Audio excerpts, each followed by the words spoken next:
You can't buy engagement. Engagement has to be designed into the product. Basically, the advice is, well, stop using technology, stop checking email. Thanks, stupid. That's nice for you to say because you've got tenure, but most of us would get fired if we stopped using these tools. So step number one is to master internal triggers, or they will become your master. Welcome to Start With a Win, where we unpack franchising, leadership, and business growth. Let's go. Coming to you from Area 15 Ventures and Start With a Win headquarters, it's Adam Contos with Start With a Win. Are you ready to crack the code on building habits that stick and regaining control over your attention? Those are two of my biggest problems. Today on Start With a Win, we're in for a treat as we sit down with Nir Eyal, a true guru at the intersection of psychology, technology, and business.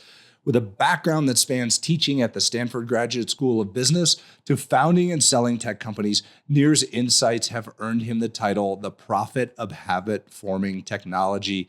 He's the author of two best-selling books, Hooked and Indistractable, which have not only resonated with readers globally, but have also been hailed as game changers in understanding human behavior in the digital age. So if you're eager to learn about how to craft products and habits that keep users coming back for more and reclaim your focus in a distracted world, you're in for a treat. Nir, welcome to Start With a Win. Thank you so much. Appreciate you having me. Hey, I'm so fascinated by these two topics of the habits portion of this and the book you wrote about that, and then Indistractable. I think that is truly a cool thing to think about, especially in this day and age. But let's jump into habits first. I think our listeners really would love to hear about this. I've talked about habits in the past. You know, James Clear had his awesome book on atomic habits, and, you know, Charles Duhigg and some of these others that we've really delved into. But you've truly done a lot of research on this, and I want to hear your take on it. So first of all, tell us, what's a habit and why should we care about this? Yeah, so a habit is defined as an impulse to do a behavior with little or no conscious thought. It's about half of what you do every single day, day in and day out, is spurred by these unconscious impulses to do things without really thinking about them. So when you learn to drive a car, right, at first you're white knuckling it, you're really nervous, you're thinking about every little thing you're doing. But then as you get more proficient, as that habit is formed, you can do all kinds of things as you're driving, right? You could talk to the person next to you, you can listen to a podcast, maybe this one, you can do all kinds of things because you've been put on autopilot, because those behaviors that you learned are something you can do with little or no conscious thought. So if we can harness those habits, then we can have them serve us in many ways. And of course, if we are not careful, we can have bad habits, which then we end up serving. So my work, my first book was really about how to build habit-forming products, which is different from, I think, anybody else out there, in that it's not exactly about personal habits. I've studied personal habits quite a bit, but that's not the focus of my research and my writing. It's really about how can we build products and services to help people build healthy habits in their lives. So if you think about Duolingo, one of my early clients used the hook model to get people hooked to learning a language online. Fitbod is a company that was designed from the ground up using the hooked model to get people hooked to fitness and exercise. So in every conceivable industry, from enterprise SaaS software to education to fintech, all kinds of products rely upon bringing customers back. And if they can't bring them back, if they can't build a habit, well, that business is sunk and the customer doesn't benefit. Okay, so you mentioned the hook model a couple times, and the book is titled Hook. So, explain to us, what is the hook model? My understanding is it's a multi-step process, and I'd like to dive into those steps if we could. Sure, yeah. So the book is Hooked: How to Build Habit-Forming Products, and it does exactly what is promised in the title there. It's about how do you get people hooked for good. It's about healthy habits in people's lives. Wow. And just to back up, the title is a little bit controversial, right? It's meant to get your attention, calling it Hooked. And of course, the idea here is that I stole the secrets of Silicon Valley, right? I didn't write this book for Facebook and Google and Amazon. They already know these techniques. The gaming companies, they already know how to do this stuff. What I wanted to do was to steal their secrets so that we could democratize the psychology of engagement, so that all kinds of businesses out there can use the same exact psychology that keeps you checking your phone for frivolity, that we can use the same psychology for good. And so that's really the point of the book. There's a section of the book about the morality of manipulation as well, to make sure that we're on the right ethical side of using these techniques. But just to walk through 30,000 foot level of what is the hooked model. The hooked model is a design experience to connect your user's problem with your product with enough frequency to form a habit. Now, the key word there is frequency. So I've been an active angel investor for well over 15 years, invested in 6 unicorns, 35 companies total. And so my job is to look at where I can find opportunities where the fulcrum of success is building a customer habit, where the business lives or dies based on how good it can reduce customer churn by forming a long-term habit. And so what I look for is that they have a hook model in the business, in the user experience. And so that hook model is composed of these 4 steps. The first step is called the trigger phase. Now, there are 2 kinds of triggers. We have external triggers, and these are the usual suspects, the pings, the dings, the rings, anything in your outside environment that tells you what to do with some piece of information. That's called the external trigger. There's another kind of trigger we're going to get back to in just a second. So you've got those external triggers, those things in your environment. Maybe it's a notification on your phone. The next step in the hook model is the action phase. The action phase is defined as the simplest behavior done in anticipation of a reward. Opening an app, scrolling a feed, checking a dashboard, these very simple behaviors done in anticipation of an immediate reward. And of course, the rule here is the first rule of interaction design: the easier something is to do, the more likely people are to do it. And so that's where we really focus on minimizing friction to get people to the reward phase as quickly as possible. The reward phase is the third step of the hook model. This is where the itch is scratched, where the user gets what they came for. But it's not good enough just to give people what they came for. What we find is endemic to all habit-forming products is that they have what's called a variable reward, some kind of what's called an intermittent reinforcement. So if you look back at the work of B.F. Skinner, the father of operant conditioning, he did these beautiful experiments where he took these pigeons, he put them in a box. Today we call this a Skinner box. And he allowed these pigeons to peck at a disc to get a little reward, a little food a food pellet. And so every time the pigeon was hungry, by the way, the pigeon had to be hungry, just like with our customers. We can't make them do things. They have to have this internal trigger, this desire. But as long as the pigeons were hungry, they would peck at the disc and get a reward. Great. That's called operant conditioning. If you have a pet at home, you probably conditioned their behavior this way. If you have kids at home, you probably conditioned their behavior this way as well. The idea is, you do something, you get a reward. No big deal. But then one day, Skinner walked into his lab and he had a problem. He checked his pocket and he realized he didn't have enough of these food treats. So he couldn't afford to give these little food pellets every single time. He could only afford to give it to the pigeon once in a while. So sometimes the pigeon would peck at the disc, nothing would happen. The next time the pigeon would peck at the disc, they would receive a reward. And what Skinner found was that the rate of response, the number of times these pigeons pecked at the disc, increased when the reward was given on a variable schedule of reinforcement.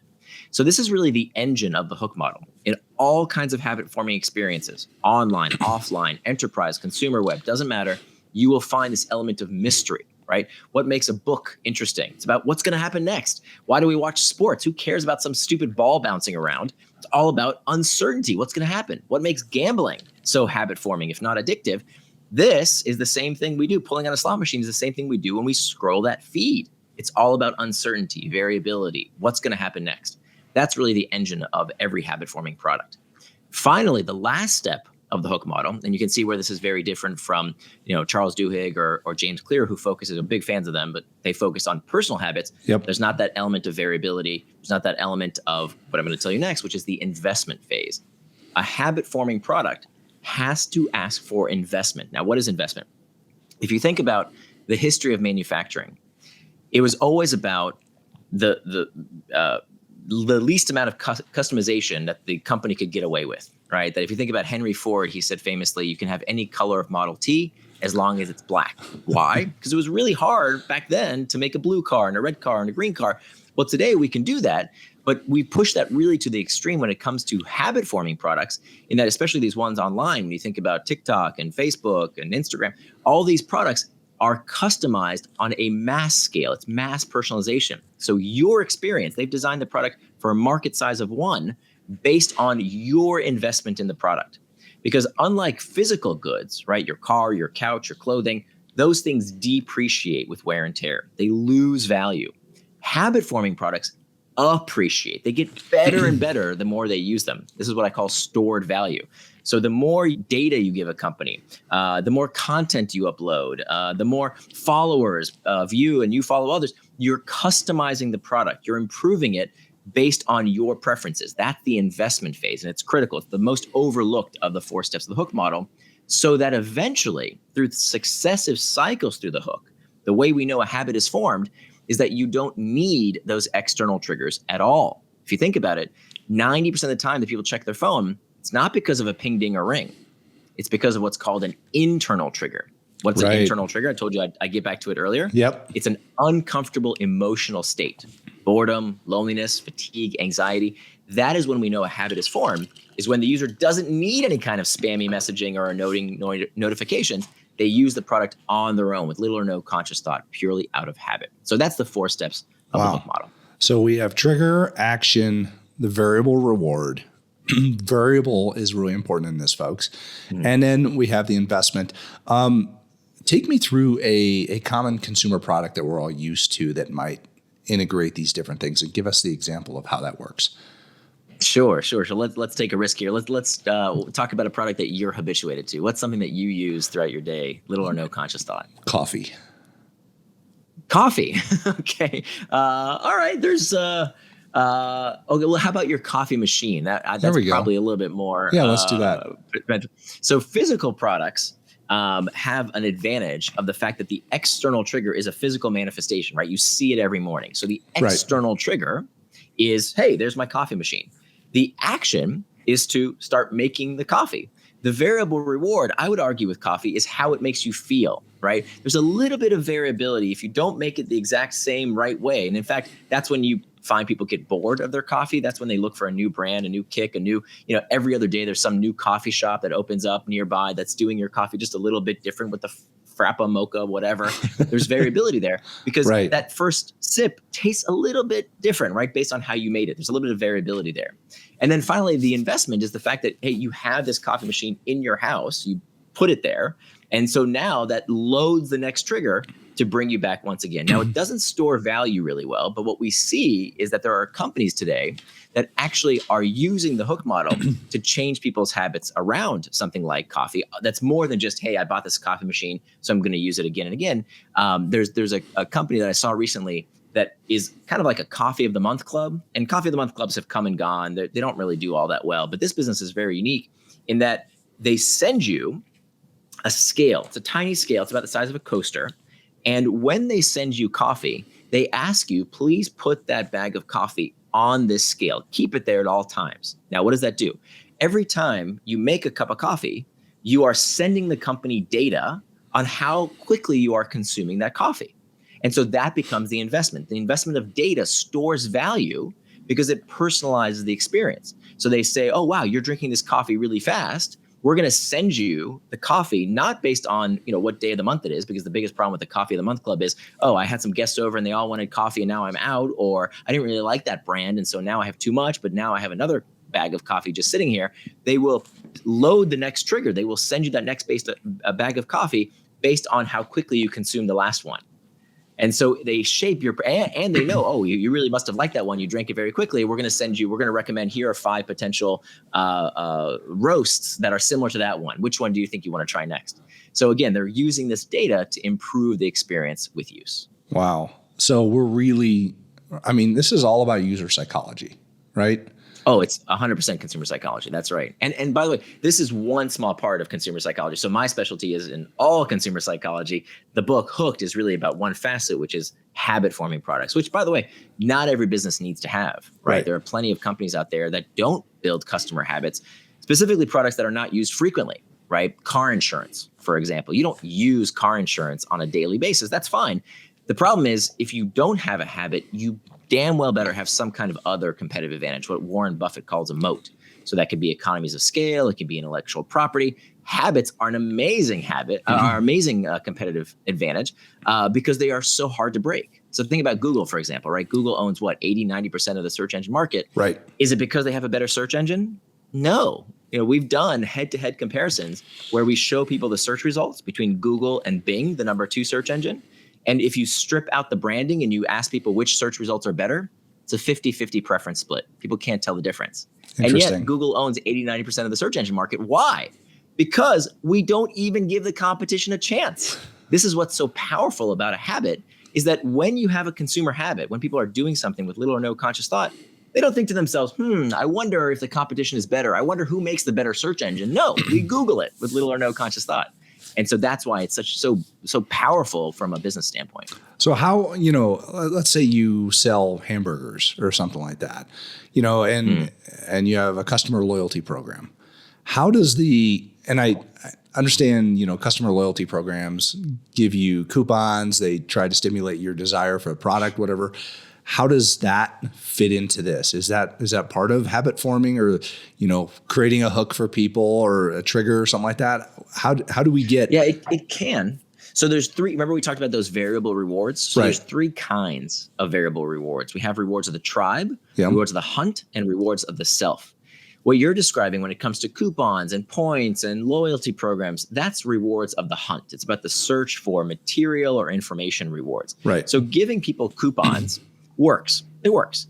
But it's the lazy person's approach, right? It's the lazy CMO who needs to juice some sales for the quarter. And they say, okay, well, let's give people some coupons. That will work. There is variability there, right? Oh, what's the coupon going to get me, right? What's the program? You see all kinds of, scratch and win type of things. Very nice, fine. The problem is that comes straight out of your bottom line. Right. If you give people a discount, you're going to have what I call the Bed Bath & Beyond effect. Bed Bath & Beyond, I think they recently went bankrupt. Yep. Right? They send you coupons or they did. I don't know what they're doing now. I think they might be going out of business for this very reason. Like when I lived in the States, I would literally have a Bed Bath & Beyond coupon in my mailbox every single day. Like if you shop there, you were an idiot if you didn't bring a coupon. They would have coupons all over the place. And so what they did was they trained their consumer to always expect a discount, right? So what you do more of, if you use this hook model, you were going to habituate people to whatever you run them through. And so people started expecting these coupons. And so what do? They attracted a bunch of cheapskates. Yep. Right? That's what they did, right? And so that came straight out of the bottom line, as opposed to if we think a little bit outside the box, if we ask ourselves, what are other types of variable rewards that are non-economic incentives? For example, rewards of the tribe. Bringing people together, having some kind of social element. Rewards of the hunt when it comes to information rewards, right? Where it's the hunt for new information. That can be a variable reward. Rewards of the self when it comes to mastery, completion, competency, control. There's this whole other book of techniques that we can use around consumer psychology to bring people back that are not monetary incentives. They're design incentives. But of course, people get very lazy because you can always juice growth, right? You pay for some advertising, you pay Facebook, you pay a television station, you pay for a billboard. That's easy. I know how to do that. That's a line item, right? You can't buy engagement. Engagement has to be designed into the product, which is why it's a bit more difficult for people. They have to be a little bit more creative to actually build it into the user experience. Wow. I mean, talk to me about long-term engagement then. I mean, as far as how do we retain a customer? Because when you reduce churn, lifetime value goes up of a customer. Is there a way that we can take a look at for that? Absolutely. So that's what it's all about, right? How we know that keeping a customer has a much higher ROI than acquiring a new customer. Totally. But of course, in business, we don't really like that. We feel like, well, if somebody doesn't like our product and they churned out, then it must not be a good fit. No, we've got to hold on to that customer with all our might, because it's so much less expensive than acquiring a brand new customer. And so how do we do that? We do that by making sure that the hooks work. So the hook is a diagnostic tool. So if you're finding that, people just aren't coming back to my product like I think they should. I mean, it's benefiting them, and yet they're not using it, right? They're not building a habit around it. You can take out the hook model and you can say, okay, well, where is it deficient? It becomes a diagnostic tool. Do we have good external triggers that are appropriately timed? Do we identify the internal trigger? Does everybody on the team understand what we are really serving here? You think your product has some whiz-bang solution, but really what it is the same thing that every product or service does. Every product you use for only one reason. The reason you use every product or service is always to modulate your mood, to feel something different. So you are just selling a product. Sorry, you are selling a feeling disguised as a product. I don't care what business you're in. You're selling a feeling disguised as a product. Whether it's I feel bored, I feel lonely, I feel uncertain, I feel stressed. People come to you to change how they feel. And so if you can't tell me what is your internal trigger, what is that frequently occurring emotional itch, you're just flying blind. You're just getting lucky. Wow. So you've got to be able to articulate that. Then the action phase, right? Is the key behavior, is the habit easy to do, and can you make it easier? And there's all kinds of ways we can do that. Then the variable reward, is the reward actually rewarding? Does it scratch the user's itch? And then finally, are you asking for the investment that improves the product with use? And so every company I've worked with over my 15 years of studying this, there's always, I can't say that there's one problem that applies to all businesses. It's that, that we'll look through the hook model and they'll say, oh, I see. Okay, that's it. The action phase is too hard, or we're not asking for the right investment, or we haven't picked the right internal trigger. And so that's really the power of this framework. Interesting. So I want to jump over to Indistractable now, Sure. because there are some parallel, concepts here, particularly the triggers and how to understand triggers in human psychology. But first of all, what is a distraction? I mean, how are we pulled away so easily in life, and what causes that? Absolutely. Yeah. So Hooked, just to transition here. So Hooked is about how do we build good habits. Yeah. Indistractable is about how do we break bad habits. Right. They're complements. And there's many similar pieces of consumer psychology that transfer over because, look, I'm on the inside, right? I know how these companies get you hooked. I wrote the book on it. Right. And so when I faced distraction in my own life, I was looking for a solution. And the solutions I found out there, in terms of the other books on this topic of distraction and focus and productivity, they all kind of say the same thing. They're written by some academic professor who has tenure, who basically the advice is, well, stop using technology, stop checking email. Thanks, stupid. That's nice for you to say because you've got tenure, but most of us would get fired if we stopped using these tools. Right. And so what I wanted to do is to have a tech positive approach. How can we use these tools as opposed to letting these tools use us? Starting with the fact that distraction is much bigger than just our technology, because we know that Plato 2,500 years ago was complaining about how distracted people were, right? He called it in the Greek akrasia, the tendency to do things against our better interest. So if people were complaining about technology 2,500 years before the internet, it can't be technology's fault. There has to be something deeper in our psychology that leads us to get distracted. And the best place to start is exactly what you said. Let's start with the definition, right? What is a distraction? The best way to understand what a distraction is to understand what it is not. What's the opposite of distraction? If you ask most people what's the opposite of distraction, they'll tell you it's focus, right? I don't want to be distracted. I want to be focused. Not exactly right. The opposite of distraction is not focus. The opposite of distraction is traction. Of course it is. Look at both words, traction and distraction. They're very clear opposites. Yeah. Both words come from the same Latin root, trahare, which means to pull. And they both end in the same 6-letter word, A-C-T-I-O-N, that spells action, reminding us that distraction is not something that happens to us. It is an action that we ourselves take. So traction, by definition, is any action that pulls you towards what you said you were going to do.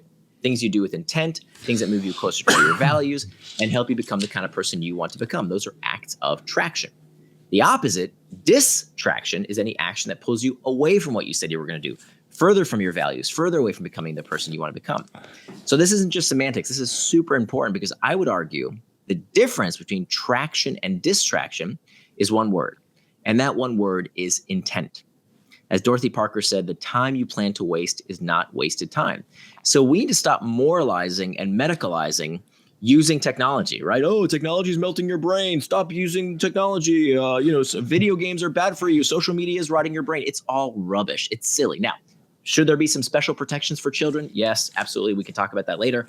But for grown adults, it's a personal responsibility issue. And what we need to do is to realize that there's nothing wrong with playing video games or watching Netflix or going on social media if you do it on your schedule, not someone else's. Right. Conversely, the much more dangerous type of distraction, people think, oh, it's social media, it's video games. No. The worst distraction is a distraction you don't even realize is distracting you. I'll give you a perfect example. Before I wrote this book, which, by the way, took me 5 years to write because I kept getting distracted until I learned these techniques for myself, every day I would sit down at my desk and I would say, okay, I've got a bunch to do here. Here's my to-do list. By the way, we can talk about why to-do lists are one of the worst things you can do for your personal productivity. We can get back to that later. I would sit down at my desk and I would say, oh, I've got that big project. I need to get to work on that. I'm not going to get distracted. I'm going to get started. Here I go right now. But first, let me check email. Right? How often does that happen? Let me just scroll that Slack channel real quick. Let me just read some industry news because, that's part of my job. I got to do that. But if that is not what you said you were going to do in advance, that is just as much of a distraction as going on Candy Crush or Facebook or whatever, because that's not what you said you were going to do in advance. But of course, we justify that to ourselves. We say, I'll just check some email for a bit as opposed to working on a big project because it's a work-related task, so it's not a distraction. No, BS. That is the most dangerous kind of distraction because you don't even realize that you've been taken off track. And so it's so important to distinguish between traction and distraction. Traction is anything you really said you were going to do in advance. Distraction is everything else. Wow.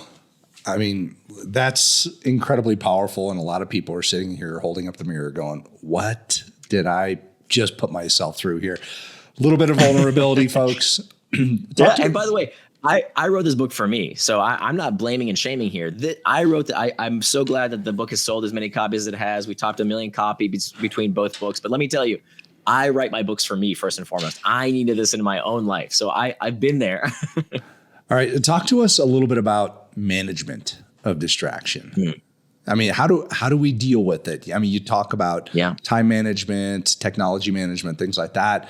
Give us a flyover of how do we manage our distraction? So what do we do with it? Right. So let's go back to our model. We've got traction. We've got distraction. Now let's go back to our friends, the triggers. Right. Triggers are what prompts us to take these actions. So we've got these two kinds of triggers.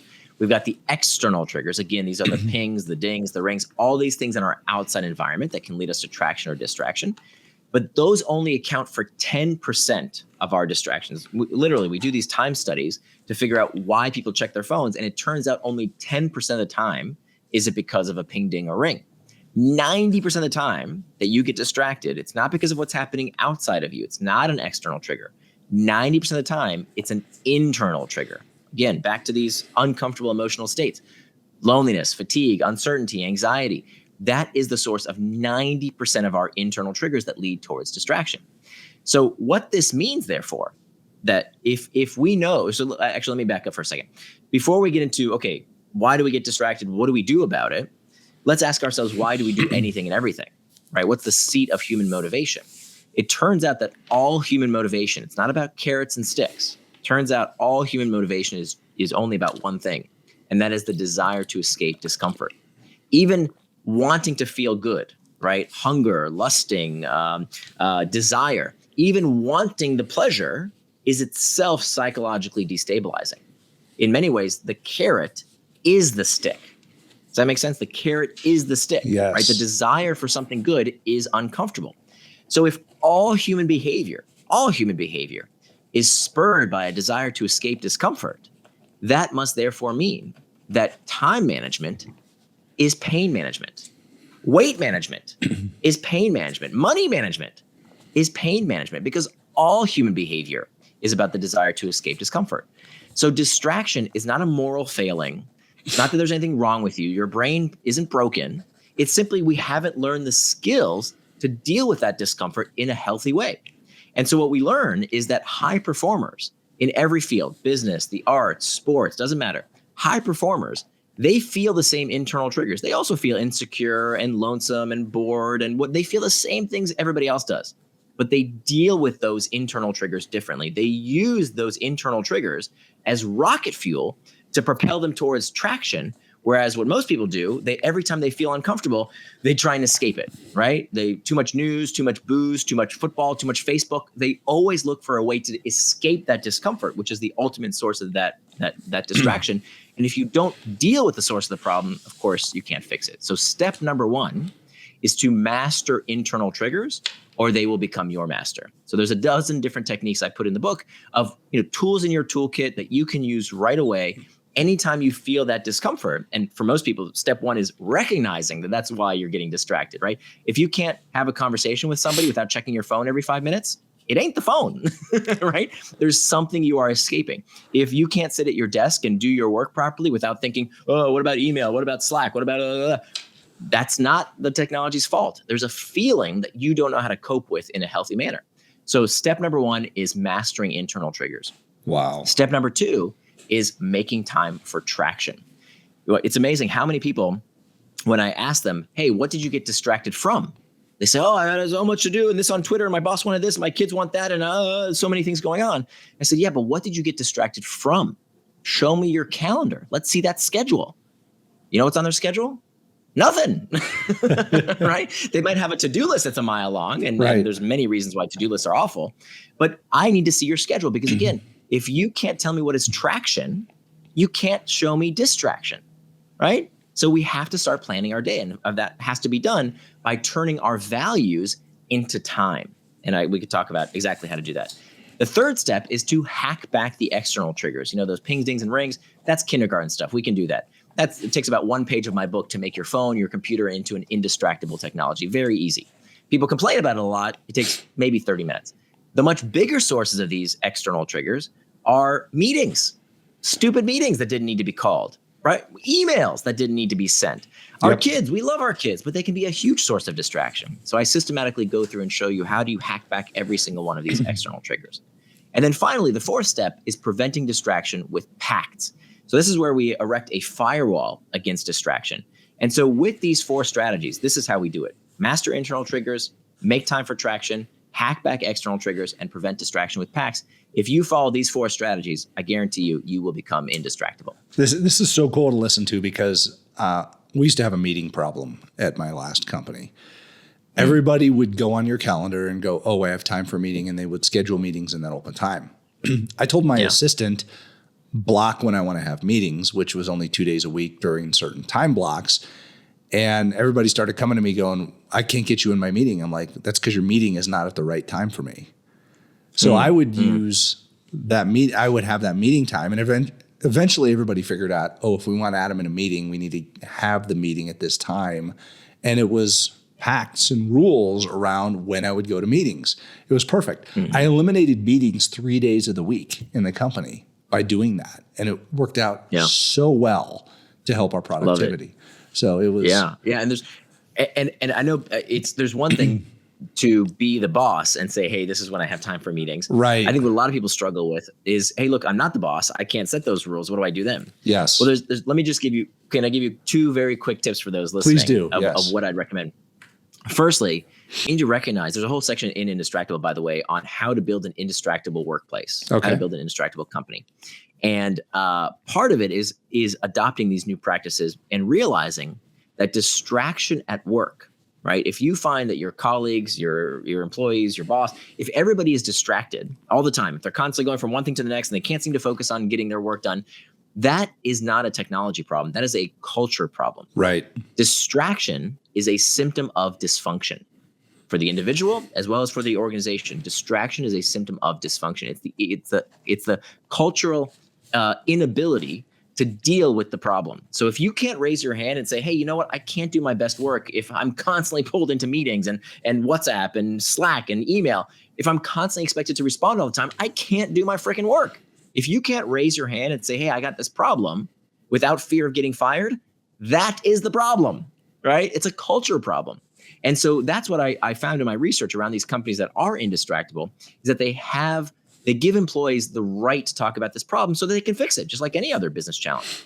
So meetings are a big one, right? All the time people say, well, what do I do about these stupid meetings on my calendar that I can't get off? There's 2 things that need to be implemented.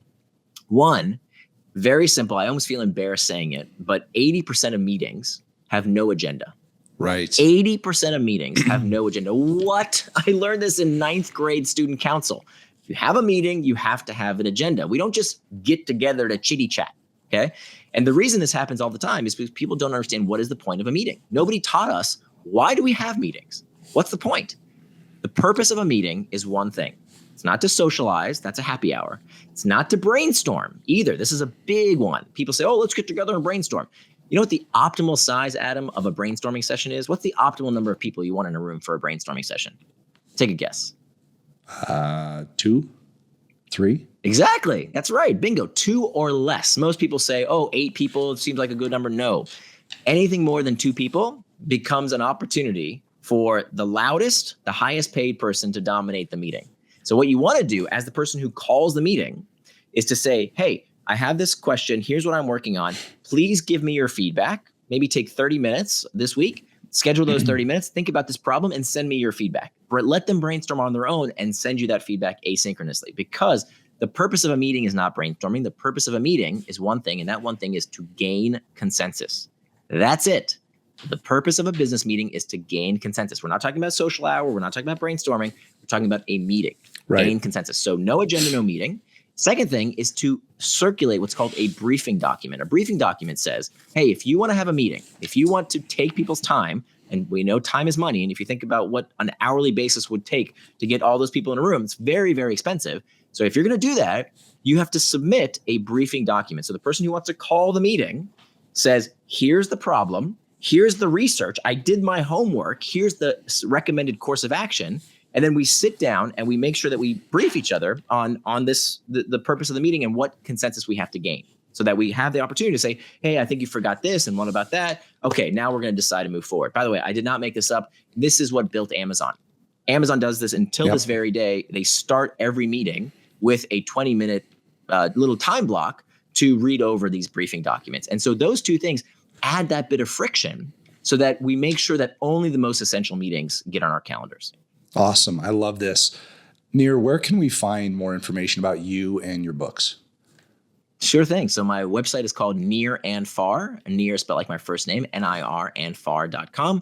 And that's my blog where I'm writing about my next book as well, that it'll be out in a few years, but you can kind of follow along. And then my two books, my first book is Hooked, How to Build Habit-Forming Products. And the second book is called Indistractable, How to Control Your Attention and Choose Your Life. Awesome, Nir. This has just been a masterclass on getting into the right habits and out of the wrong ones, and becoming indistractable. I love these topics. I love the psychology behind them. You're really masterful at how you present this. So we really appreciate all that you do for making us more efficient and more effective in our jobs and really in our lives. Nir, I have a question I ask all the amazing leaders on Start With a Win, and that's, how do you start your day with a win? Yeah. So the way I start my day with a win is by knowing what I want to do in my day. So having a time box calendar that I say, this is what I want to do today based on my values. I think very few people have ever experienced the joy, the bliss of saying, this is what I said I was going to do, and I did it. It's so wonderful. And so that to me is starting my day with a win, is having my time box calendar ready to know how I can live my day according to my values. Awesome. And you can find out more about the time box calendar concept in Nir's books. I encourage you to check those out. Also, check them out at nirandfar.com. Nir, thanks for all you do, and thanks for being on Start With a Win. My pleasure. Thank you.